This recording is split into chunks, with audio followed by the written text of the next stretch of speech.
temperatura de bulbo húmedo, porque nos va a decir de alguna manera la forma como se va a comportar esa masa de aire dentro de lo que es el proceso de enfriamiento del agua. Y de eso también debemos estar claros. Por eso insistimos mucho en estos conceptos antes de. En la temperatura del bulbo habíamos dicho que la torre de enfriamiento es muy importante. ¿Por qué? Porque si nosotros vemos que la temperatura del bulbo húmedo es esa temperatura más que alcanza el sistema cuando está pasando, cuando está sumergido en un medio húmedo y pasa la corriente de aire, entonces muy probablemente nosotros vamos a estar midiendo que esta va a ser la máxima capacidad de contenido de agua, de humedad, y la máxima temperatura, que es la temperatura de saturación, para el proceso cuando se trata de torres de enfriamiento. Entonces, esta es muy importante que podamos saber que tenemos ese de allí, porque estamos induciendo enfriamiento y vaporización diferente a esta temperatura. También tenemos la ¿cuál es la impulsora del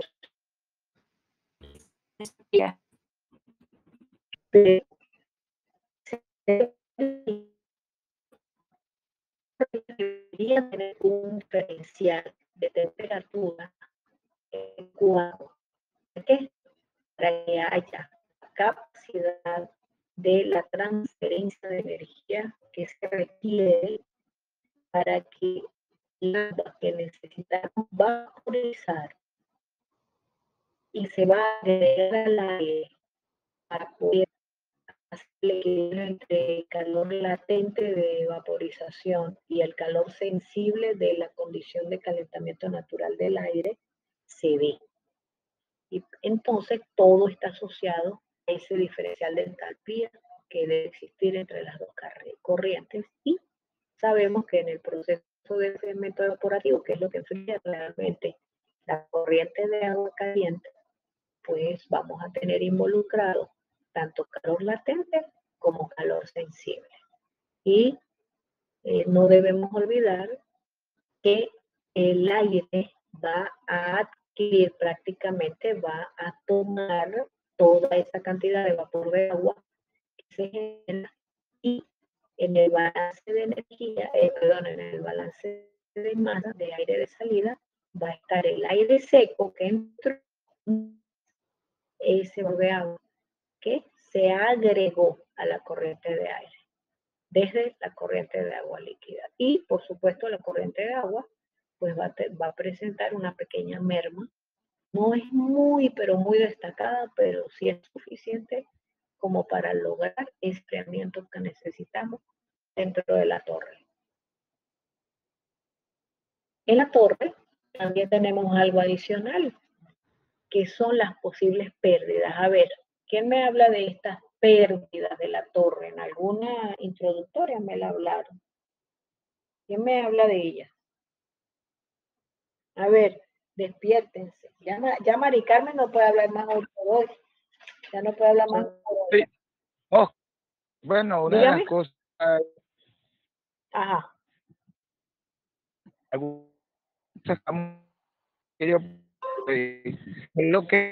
Lo que ahí está por a veces pues, el área de contacto, la pérdida, a veces hay alguna también, pues. Y yo recuerdo en lo que nos, bueno, explicaron uno de una de las cuestiones está en el caudal, pues eso es inevitable y a veces ponen, bueno, es lo que le puedo decir. Perfecto. Para efectos de los balances, fíjense, tenemos que tener muy pendiente el balance de agua. Esto es prácticamente un balance de agua. El agua que entra a la torre no es la misma que sale. ¿Por qué? porque dentro de lo que es el proceso de enfriamiento evaporativo hay una merma de esa agua que se vaporizó. Entonces, hay una parte de agua que se vaporiza. También tenemos una parte de agua que pudiera arrastrarse. Tenemos el agua propia que va con el aire de salida. Pero también habíamos dicho que cuando hay arrastre de agua aquí en el tope de la torre, cuando hay arrastre.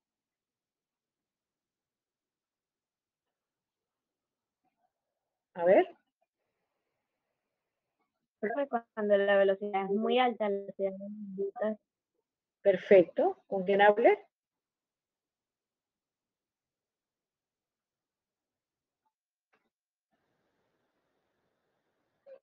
¿Con quién hablé? Hola, profe. Oh. Pau Sánchez. Fíjense, habíamos dicho que si el agua, si colocamos mucha agua a la entrada en el relleno, que no hay capacidad para que circule tanta agua. Y naturalmente que si llenamos todos los espacios intersticiales que hay en el lecho con agua, pues ¿por dónde va a circular el aire? El aire siempre va a agarrar camino preferencial y él va a querer ascender por los canales que quedan en el empaque, pero si el empaque está colapsado con demasiada agua, pues no va a circular por ninguna parte. Va a preferir quedarse por aquí, por el entorno. Sin embargo, también hay una condición, sobre todo para los ventiladores que tienen tiro forzado, que tienen el ventilador acá abajo. Ese ventilador toma el aire y lo hace ascender con una cierta velocidad de ventilador. Esa potencia hace que el aire suba con una velocidad mayor. Si nosotros nos excedemos en la velocidad de ese ventilador, nosotros podemos realmente inducir una corriente de aire lo suficientemente veloz como para que no tenga un periodo de residencia adecuado, sino que más bien en la velocidad que lleva pudiera llevarse gotitas de agua de todo el proceso que se está haciendo aquí, especialmente aquí en el último tramo de la torre, si vamos ascendiendo con el gas, con el aire.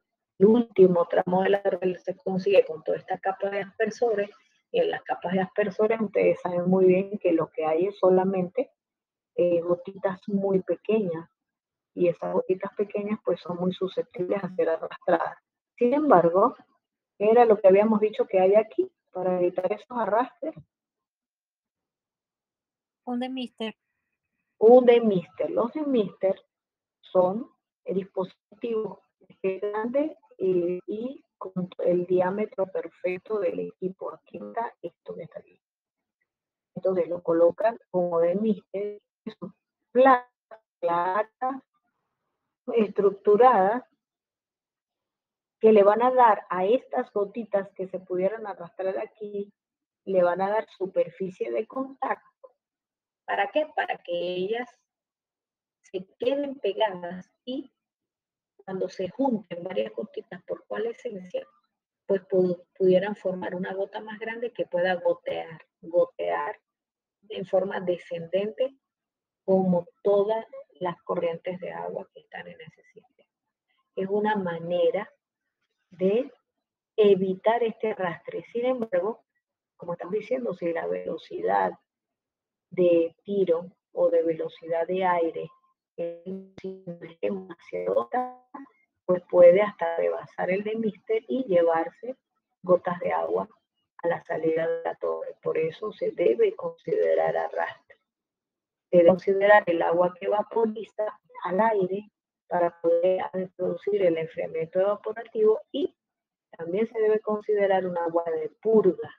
¿Qué es un agua de purga? Un agua de purga es la cantidad de agua que normalmente por mantenimiento del tanque de agua del sistema debe sacarse de ese tanque. ¿Por qué? Porque ustedes saben muy bien que en el tiempo los tanques de agua van dejando, decantando deposiciones. pueden haber lodo, pueden haber sales, pueden haber contaminantes y debe haber en el protocolo de operación y mantenimiento de este tipo de torres un día para purgar toda el agua que pudiera tener algún contaminante dentro de este tanque para que este tanque se mantenga impecable. ¿Estamos claros? Profe, ¿y cada cuánto tiempo se hace la purga? Depende de la definición de la torre, depende del tipo de operación. Eso se calcula junto con el diseño de la torre. Depende de la calidad de agua del lugar. Si es un lugar donde la calidad de agua pudiera ser alta, muy probablemente las purgas son esporádicas. Pero hay lugares donde definitivamente, por más que se invierte en tratamiento de agua, las purgas son muy frecuentes. Depende de la situación, las circunstancias, pero siempre hay que tomarla en cuenta. ¿Tienen preguntas? Mari Carmen. Profe, se hace la purga de todo el sistema, todo el proceso. No, el proceso está operando y la purga nunca va a minimizar el nivel del tanque. La purga se hace, se saca un cierto perfil, se analiza de manera de que suelte las impurezas, pero el nivel del tanque es considerable y no tiene necesidad de pararse nada porque hay continuidad. Ustedes saben que las bombas, como están sumergidas allá en la piscina del tanque, normalmente ellas están ubicadas para mantener el fluido hidráulico de succión de la bomba. Entonces no hay necesidad realmente de parar el sistema cuando estamos purgando. No hay necesidad. Y también está el make-up. Es la reposición que de alguna manera, si tenemos estas alternativas, arrastre, evaporación o purga, pues de alguna manera necesitamos reponer agua en el sistema.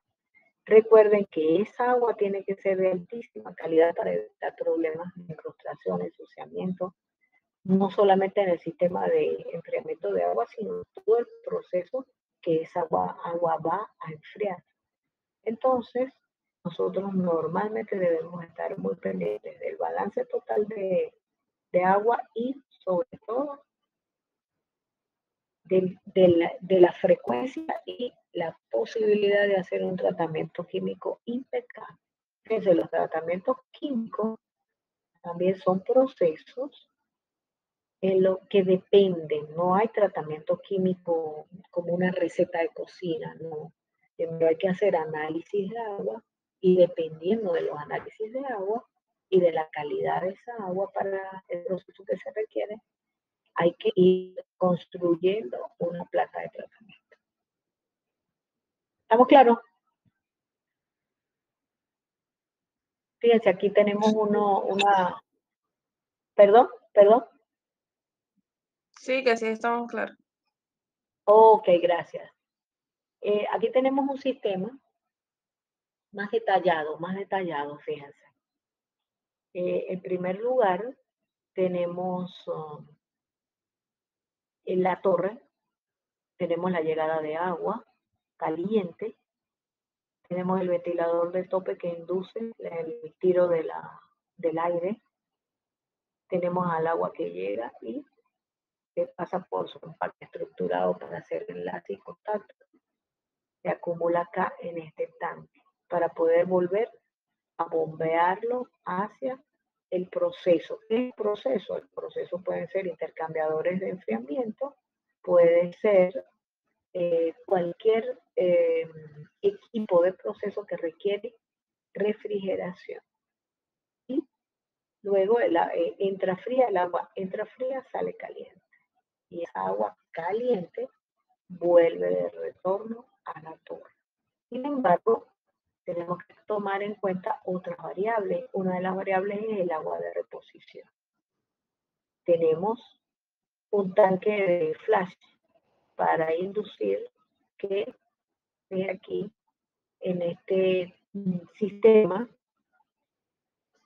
podemos preacondicionar algo de agua. ¿Para qué? Para un tema de refrigeración que está aquí. Este es agua adicional que podemos utilizar en caso de que hubiese algún problema con la bomba del sistema de agua de enfriamiento, o aguas alternativas que pueden venir y ayudarnos con los equipos que estamos tratando. Esta es parte del proceso que esta agua de enfriamiento viene a tratar acá. Entonces, lo importante es que en el proceso, independientemente de todos los equipos que estén asociados, si hubiese una falla en este proceso, nosotros lo vamos a ver las consecuencias en esta agua de entrada a nuestra torre de enfriamiento. Y en esta agua de entrada, cualquier cosa que suceda aquí nos va a traer un cambio de operación aquí. Y de esto se trata lo que debemos entender para controlar nuestra torre de enfriamiento dependiendo de los cambios o los problemas operacionales que pudiera haber en el proceso que está asociado al agua de enfriamiento que estamos tratando. Independientemente de cuál es el sistema de proceso, nosotros tenemos aquí un agua fría que tenemos que garantizar con esta torre. ¿Por qué? Porque luego el agua de reposición va a ser agua caliente que él necesita volver a estar fría. Y para efectos de la torre, pues además de todo lo que ustedes han conversado en sus introductorias, pues tenemos que tener muy presente que se requiere una serie de tratamientos químicos que me permiten garantizar que el agua de uso de esta torre es un agua impecablemente tratada. ¿Por qué? Porque agua que no esté bien tratada definitivamente me va a contaminar el sistema y eso es lo que yo no puedo permitir. Entonces tenemos diferentes tipos de tratamiento. Donde hay agua siempre hay riesgo de corrosión. Entonces siempre hay la posibilidad de colocar inhibidores de corrosión, tratamientos químicos, dependiendo de las condiciones del agua. Podemos también tener inhibidores de incrustaciones, que son los que tratan con las sales que puedan contener, especialmente calcio que pueda contener el sistema. Puede haber bebidas, esto es lo que tiene que ver con la presencia de algas. Y adicionalmente, cualquier otro tipo de tratamiento que puede ser agregado dependiendo de las características del agua del lugar. Nosotros lo que tenemos que tener claro es qué tipo de agua hay en ese lugar, en ese entorno, en ese sistema. Y se toman decisiones con respecto al tratamiento, al tipo de tratamiento que debería tener. Pero es uno de los puntos duros que se debe integrar en el diseño de un sistema de enfriamiento de agua, de refrigeración, que el agua debe estar muy bien tratada para evitar problemas operacionales inmediatos o a futuro, porque los de taponamiento son casi inmediatos y los de corrosión, por ejemplo, son a futuro, se van haciendo poco a poco, lentamente, pero todos al final llegan a muy probablemente dejarnos el equipo fuera de operación. Y bueno, tenemos que saber hablar de mantenimiento mayor. Es un mantenimiento mayor en una planta, a ver, un sistema de enfriamiento de agua, que es un mantenimiento mayor. Pregunto.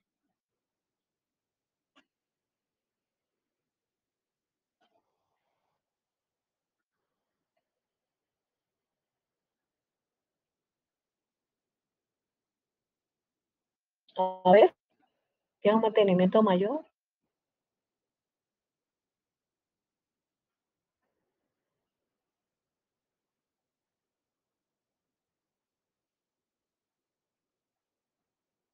¿Lo han escuchado? ¿Me escucho? ¿Me escucho yo?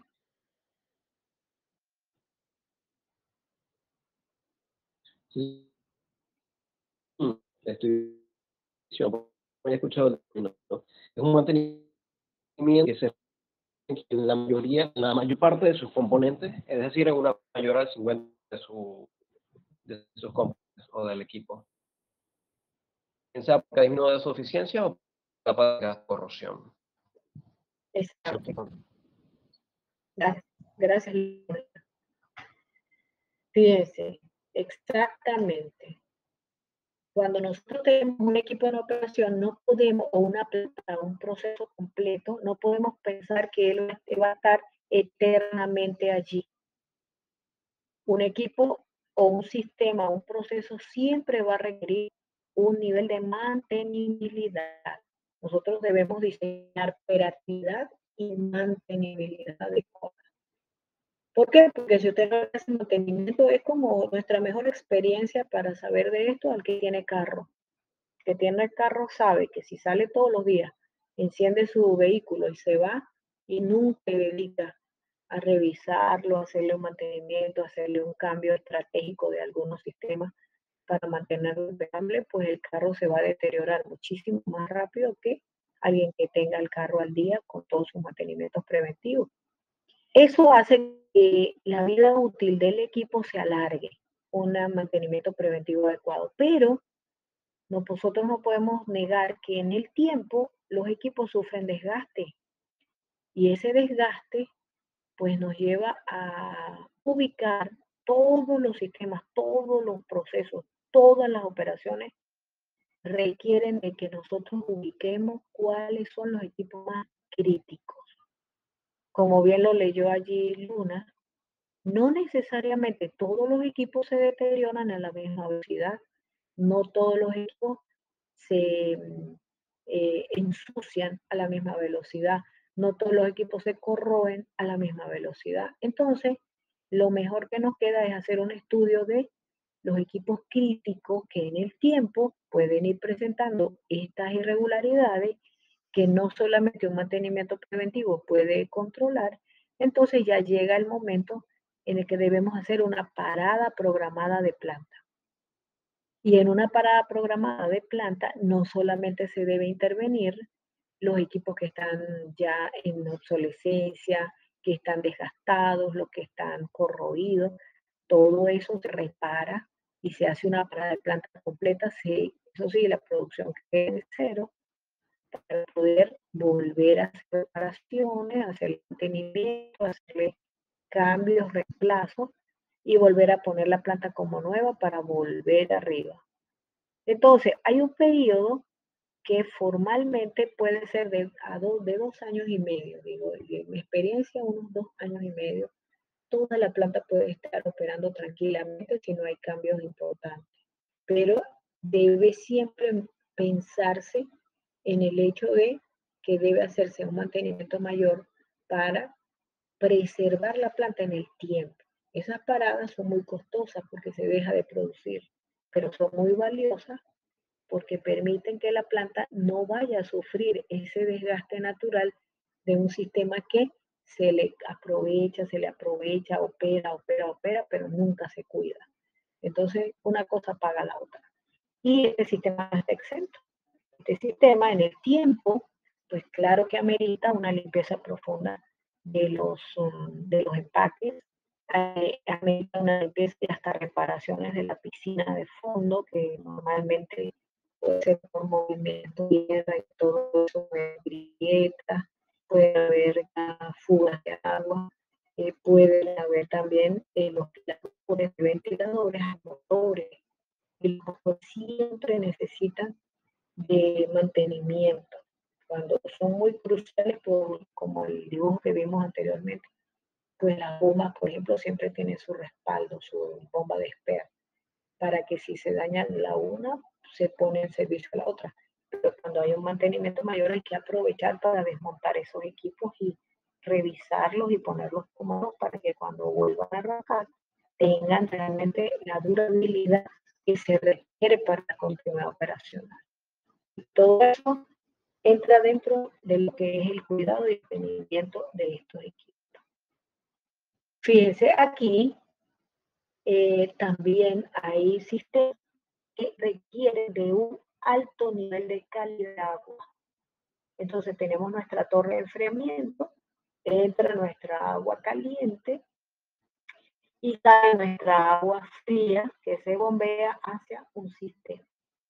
Pero antes de que esa agua se bombee, nosotros podemos realmente visualizar, por ejemplo, invertir en instrumentación digital o en instrumentación de control para visualizar, por ejemplo, esta es agua de reposición. Y si es agua de reposición, yo quiero visualizar, por ejemplo, cuál es la calidad del agua. Puedo tener en línea cierto sistema. Quiero visualizar el sistema desde el punto de vista de la cantidad de agua que va al proceso. Entonces, quiero visualizar las características del agua cuando entra al proceso. ¿Por qué? Puede ser que es un agua que está siendo utilizada en un sistema donde hay alta sensibilidad de lo que es la calidad del agua. Entonces, estos son sistemas en el que hay que invertir mucho más dinero, porque todos los sistemas que tienen control automatizado, pues definitivamente se invierte mucho dinero. Fíjense, aquí está el sistema de control que es la bomba de SIDA. Entonces, es un sistema en el que nosotros tenemos que primero detectar cómo está el contenido de partículas orgánicas y si hay contenido, entonces nosotros tenemos que saber agregar al agua de salida para prever cualquier contaminación dentro del sistema que va a utilizar el agua de enfriamiento. Todo esto son inversiones. Cada vez que vamos viendo lo más sofisticado, tenganlo por seguro que la inversión mucho más, especialmente estas de sistemas de control automatizado, las inversiones son muchísimo más grandes, pero hay procesos en los que vale la pena, invertir todo esto. ¿Estamos claros? Sí, ¿Alguna pregunta? ¿Alguna pregunta?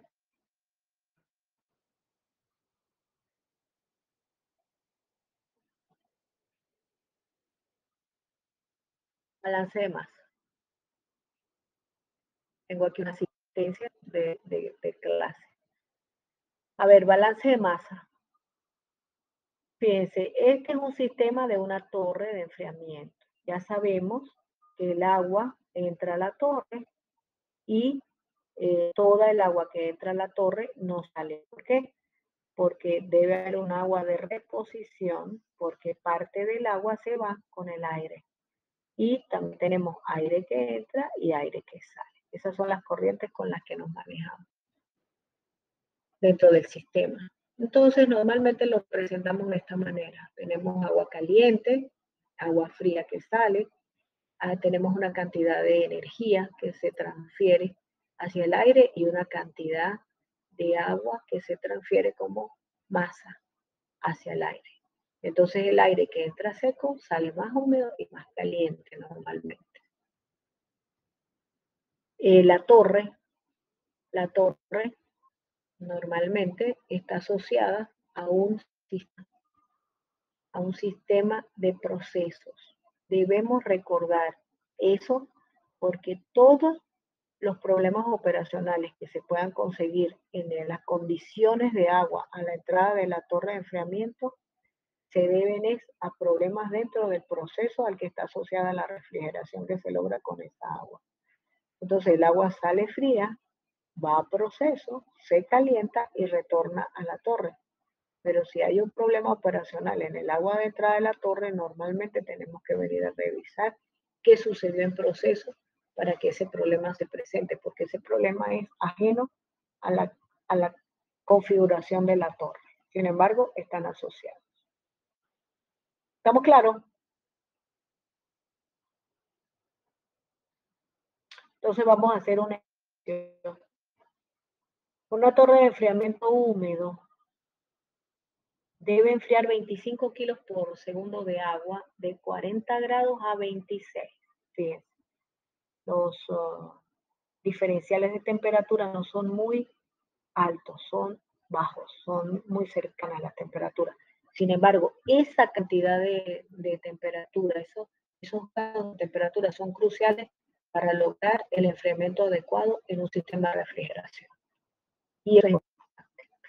Entonces, el aire atmosférico entra a la torre a una atmósfera con temperaturas de bulbo seco y bulbo húmedo de 23 y 18 respectivamente. Y sale a 37 grados centígrados saturado. ¿Qué quiere decir eso? Que la humedad relativa máxima, 100%. Exacto. Si está saturado, está sobre la línea de saturación, ya la humedad relativa llegó a 100%. Y ese aire muy probablemente tiene rato que puede ser que no está operando. A ver, ¿quién me dice por qué yo puedo decir eso?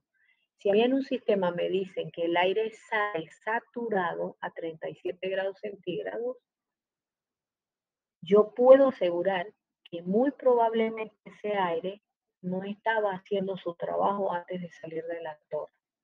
¿Por qué se puede decir eso? Es probable que haya alcanzado la saturación en la mitad del proceso, pues. Y ya después de cierto punto en el proceso ya no estaba absorbiendo agua. Perfecto. Perfecto. Yo tengo mi aire que entra en esta condición, tengo mi agua que entra acá, el aire se trata en este espacio y sale. Pero si él sale saturado, pudo haberse saturado en las primeras etapas del empaque estructurado y habrá etapas del empaque estructurado que no trabajó.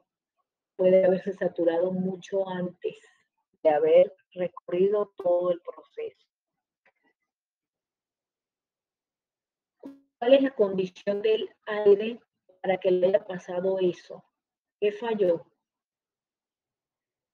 Probablemente el flujo de aire era muy pequeño. A lo mejor habría que ajustar o aumentar el flujo de aire para que no se sature tan rápido. Yo creo que entró con alto contenido de humedad. O sea, en vez de entrar aire seco con muy bajo contenido de humedad, entró con un poco más de humedad. Perfecto. Ambas soluciones son acertadas, son muy acertadas. O el aire entró con alta humedad relativa y con apenas unos primeros pininos dentro del empaque estructurado donde hizo contacto con el agua, se terminó de saturar, o el flujo de aire puede ser muy bajo. Entonces es insuficiente para todo el trabajo que tiene que hacer para llevarse o lograr el diferencial de temperatura que se propone. ¿Estamos claros? Esas son las cosas que vamos a conversar en un examen. En un examen yo coloco mi proceso, coloco mis datos de proceso, hago mi balance, pero recuerden que realmente no me interesa tanto el balance como el análisis que puedan hacer de las preguntas que les estoy haciendo. ¿Estamos claros? Sí, profe. Fíjense, aquí vamos a calcular un flujo másico de aire necesario en la torre. Entonces, con respecto a lo que dijo Luna, si el aire sale, por ejemplo, yo pudiera decirle cuál sería la decisión operacional que usted tomaría para que ese aire no salga saturado. ¿Cuál sería la respuesta? Lo que le comenté ahorita, creo, ¿no? Aumentar el flujo.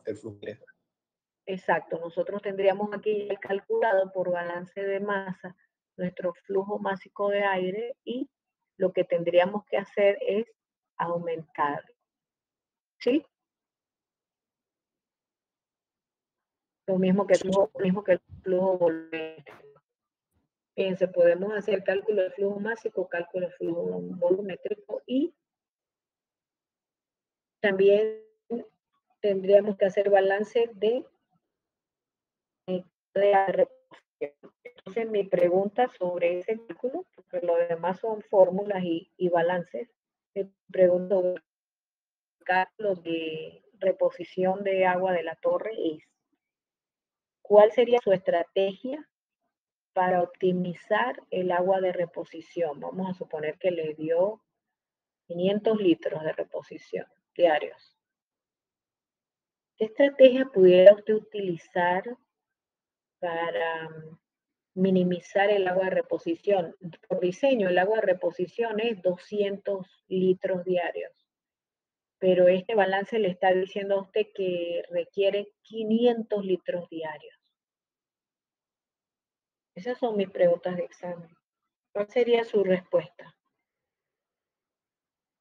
Otra persona que no sea Luna, Mari Carmen. ¿Quién más habló ahorita cuando habló Luna?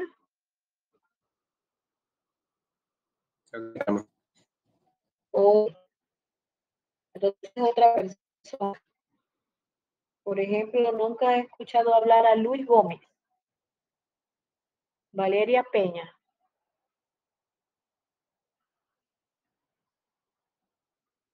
Rosmariagni Zavala, Isleidy Rosas, Jessica Guatachi, Gregory Vegas. Quiero escuchar a estas personas, por favor. ¿Qué opina? Si tenemos un agua de reposición de 500 litros diarios, pero el diseño dice que el agua de reposición debería ser 300 litros diarios. ¿Qué está pasando y cómo me solucionaría usted el problema? Pregunto. Porque lo demás es balance. A ver, ¿qué me dice?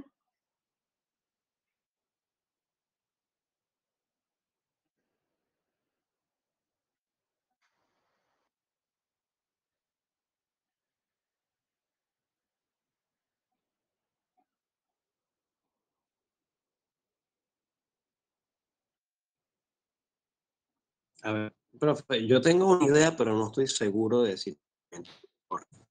Dime, Luna. A ver. Si consumiendo mayor cantidad de agua en la posición, quiere decir que estamos evaporando agua. Mayor de la que deberíamos, es porque supongo que el aire no está cumpliendo la flujo correctamente. Es decir, o el aire está muy... que la problemática está en el aire, no podemos en los agua. Ya va. Luna.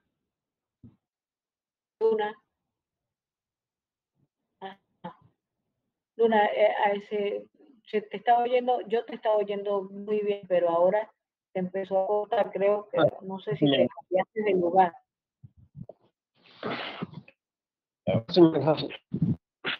Ajá. Dígame, discúlpeme, que está viendo eso, sí, dígame.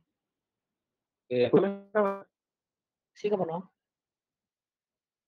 Lo que le comentaba era lo siguiente, que si estamos consumiendo mayor cantidad de agua de reposición, puede ser porque el aire no está funcionando correctamente, es decir, si el es el aire, ahí no podríamos hacer como tal, porque es aire atmosférico, entonces tendríamos que trabajar, intentar ajustar la cantidad de agua. Ahí tengo una pequeña indecisión, una discrepancia. Ya vi una pequeña definición. Vamos a ver quién te ayuda a resolver. A ver, ¿quién ayuda a Luna?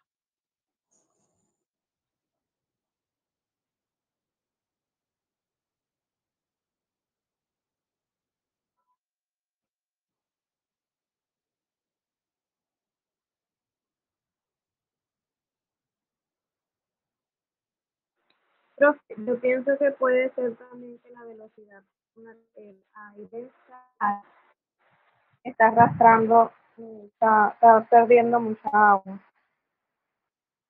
¿Quién hablé?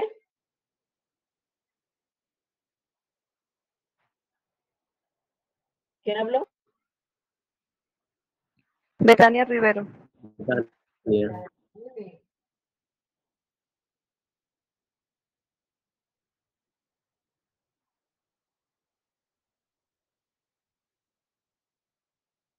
Fíjense.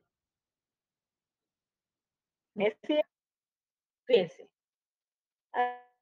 ¿Alguien más quiere hablar algo? Fíjense, dijimos, vámonos para el agua de reposición. Las pérdidas de agua. nosotros tenemos el agua de reposición. Si necesitamos, el agua de reposición va a depender de la cantidad de arrastre, la cantidad de evaporación y la cantidad de purga que tengamos en el sistema. Y les voy a decir más, les voy a decir de esta variable y de mucho más, para que vean cómo su mente puede comenzar realmente a hacer ingeniería de análisis. El agua de diseño es 200 litros por día. No debería ser más. Y si logran que sea menos, mejor. ¿Cómo se lograría que el agua de reposición sea menos de diseño? ¿Qué deberíamos hacer? Bien sea minimizar el arrastre, deberíamos optimizar la evaporación, pero cumpliendo con la condición de agua de salida, perdón, esta no, de agua fría, esta, o minimizando las purgas. Para minimizar las purgas tenemos que tratar mejor el agua cuando entra. Cuando tratamos mejor el agua cuando entra, minimizamos las purgas. Cuando controlamos bien la velocidad del aire de ascenso, muy probablemente podemos controlar el arrastre, sin embargo, por diseño siempre hay algo de arrastre, para no poner todo en ideal, en condición ideal. Y la evaporación, si lo que necesito es enfriar el agua, seguro que vamos a tener más o sea que si es verdad que no me meto. Pero fíjense, si yo tengo 200 de make-up como pérdida de agua nominal, y ahora tengo 500, mira, yo tengo una fuga de agua. Yo tengo que pensar en que hay una fuga de agua. O esta velocidad del aire es muy alta y se está llevando todo el agua por aquí, o definitivamente estoy evaporando más de la cuenta, o se me quedó abierta esta válvula. Hasta puedo pensar que ni siquiera es una purga, sino que se me quedó abierta la válvula de la purga. Tenemos que ir más allá. O se rompió un equipo de los que va a enfriar el agua. Fíjense, esta agua de enfriamiento va a este intercambiador, viene a este otro intercambiador. Este intercambiador está asociado a un sistema de enfriamiento y vuelve aquí. Entonces, puede haberse roto un equipo, fíjense, como el agua que yo estoy usando acá, hasta puede haber un equipo donde esa agua va a enfriar y cuando vuelve a reposición ya no vuelve la misma agua porque parte del agua se quedó aquí en el equipo roto. ¿Me explico? Una de tubos de estos se rompió y el agua se quedó aquí, no regresó. O sea, no tengo que colocarme unas gringolas y ver solamente aquí, sino que tengo que ver mucho más allá porque es demasiado, es casi el doble. Es 300 por diseño y estoy obteniendo 500, de repente ya no es de condición natural. Quiero que tienen que irse más allá, tienen que poner su dinero mucho más activo, sino que ni siquiera, lo primero que debo realmente hacer es mi balance de pérdidas de agua, naturalmente. Se me dice que pueden haber arrastre, evaporación, pero también pudo verse que la curva está saliendo muchísimo más de lo que yo espero. Puede estar quedando el agua en algún tipo de proceso que se rompió y por eso regresa o retorna menos de la que se fue. O definitivamente estoy evaporando muchísimo, puede ser que estoy enfriando de más el agua. Hay muchísimas alternativas para visualizar eso. ¿Estamos claros? Sí.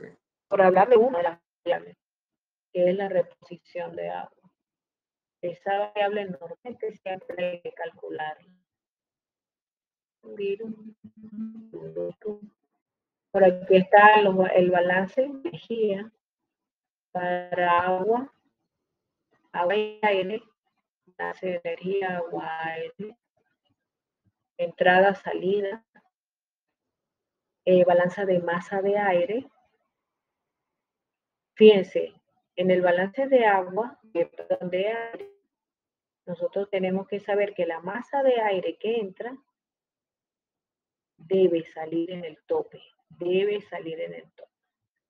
Y si hay aire solo, pues todo el aire que entra aquí sale aquí. Eso tiene que ser una de nuestras condiciones sine qua non. Y si esa masa de aire la sustituyo en el balance de energía, voy haciendo mis ecuaciones en función de una variable. Sustituyo mi variable de aire de entrada y de aire de salida por una masa de aire común, que es una sola, porque todo el aire que entra sale. Es de las condiciones de balance.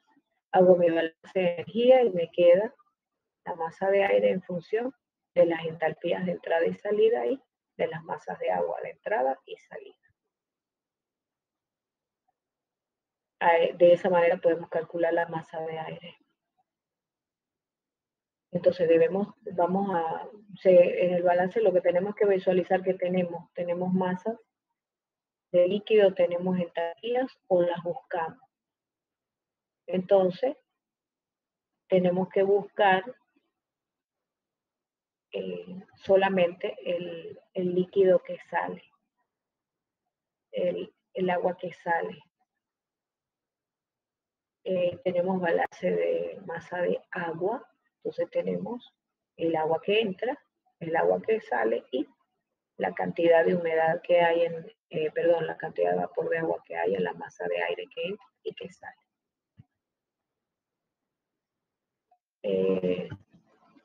Rearreglamos y tenemos una expresión para calcular la cantidad de agua que sale. Esta que sale.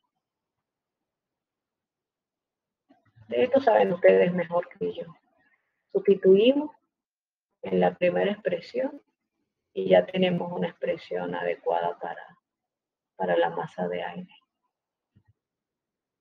Fíjense, aquí, cuando hago los balances, también quiero mostrarles este sistema. Aquí hay un sistema IIS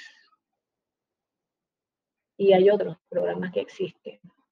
Estos programas ya tienen ubicada o configurada la carta psicométrica. Y con apenas colocar las variables que nos están dando para el problema, nosotros colocamos las variables que tenemos y automáticamente nos salen todas las respuestas de la carta psicométrica. Ya de repente el sistema a ojimetría por ciento ya ni siquiera es necesario. Porque hoy día hay sistemas de hojas de cálculo que nos permiten hacer eso, que tienen ya configurada toda la carta psicométrica. Entonces, si queremos saber para unas variables de proceso que ya nos dieron, podemos conocer el comportamiento del aire a esas condiciones, y si cambiamos las variables de proceso por nos dijeron que en la salida el aire estaba saturado, o sea que la humedad relativa, como lo dijo Luna, está ya en 100%, y tenemos temperatura de bulbo seco, podemos realmente tener todos los parámetros o las variables que necesitamos del aire a la salida. Entonces, si tenemos todas las características, pues ya podemos calcular la masa de aire. En la misma hoja de cálculo que les estoy mostrando, pues también tenemos manera de llevar estas variables a lo que es la representación de la carta, y entonces podemos leer y desplazarnos a conveniencia conforme a los fenómenos que se produzcan en la torre. Recuerden que siempre la carta psicométrica nos va a saber hablar de cómo se comporta el aire cuando está en operación. Entonces, para nosotros tiene que ser directo. Puede ser por hoja de cálculo, puede ser por carta psicométrica, pero muchas de las variables referentes al aire siempre van a ser directas si estamos en la carta psicométrica. Podemos calcular la masa de aire y sabemos que todo el aire que entra sale, o sea que estamos calculando el aire de circulación en la torre. Y si lo que me piden es volumen de aire, pues sencillamente hago uso de mi variable. de volumen específico y puedo hacer la conversión. Ahora, si me piden es el agua de reposición, pues también puedo hacer mi balance en agua y puedo realmente tener mi valor. Pero aquí recuerden que no necesito tanto los números como el análisis que usted me puede dar de las condiciones que tiene la torre y la forma como nosotros realmente la estamos tratando. Tengo este libro que conseguí por ahí, esta referencia de este libro, y se las quiero recomendar para el que tenga posibilidad de accesarlo o de conseguirlo, léalo, para que usted sea un mejor ingeniero de procesos, un mejor ingeniero químico cada día. Yo todavía lo estoy buscando, pero me conseguí esta referencia y la quiero encontrar, porque siempre es bueno saber algo más. Y esta gente se dedicó a hacer, en el capítulo 8, profundiza bastante sobre esto de las torres de enfriamiento. ¿Estamos claros?